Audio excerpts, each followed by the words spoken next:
Over in Washington, as trade talks continue, investors weighing the effectiveness of the American threat of protectionism. Mohamed El-Erian writing this morning in a Project Syndicate piece the following.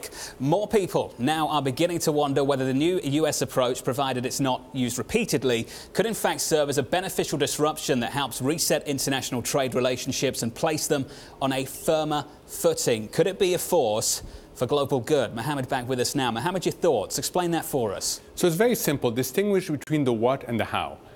Everybody agree on the what. Fair and free trade is in the interest of most countries and most people, not everybody. 2, it's not enough for inclusive capitalism. 3, we've had problems that have accumulated in terms of non-tariff barriers. And 4, we haven't been able to fix them. So people agree on that. Where they've disagreed is what do you do about it? So the old wisdom was this is a cooperative game in game theory terms, and you deal through it cooperative negotiations. And you don't impose tariffs, you don't punish. Along comes the Trump administration and says, that hasn't worked in the past, I'm going to do something different. Initially, the rest of the world said, well, what? We're going to retaliate. Now, Korea, Mexico, Canada have realized that maybe this is an opportunity to modernize trade approaches. And I suspect that China will do the same. So we may come out of this period of trade conflict with trade relationships that are modernized and less problematic. Is it an overwhelming probability? No. There's still a risk of a trade war. But I think it reflects frustration that the old approach wasn't working. In tech term, it was hoping for a beneficial disruption. Yeah. Are you confident the Europeans will follow suit?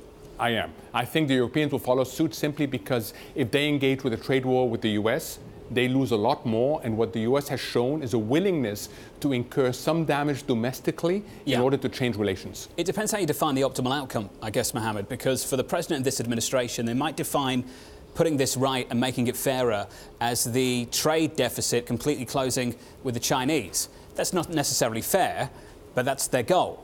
Now, if that's the optimal outcome for the United States, does that make a fairer global trade system? So first, I think the focus on bilateral trade balances, we're going to get through that. This is just how you crystallize a problem. I don't think that's the issue. I think ultimately people understand, the people who are negotiating this, understand that you need a structural solution, not a tactical solution that China will buy more this year. You need a structural solution. You know, IP theft is an issue.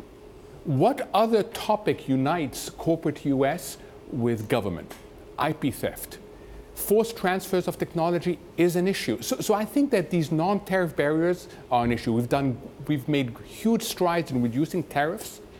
We've done less well in reducing non-tariff barriers. You make some really strong points, and you go to all these investor conferences around the world with some of the political leaders in Europe, many in the United States, and the opposition in the Democrat Party as well. And Mohamed, they want the status quo.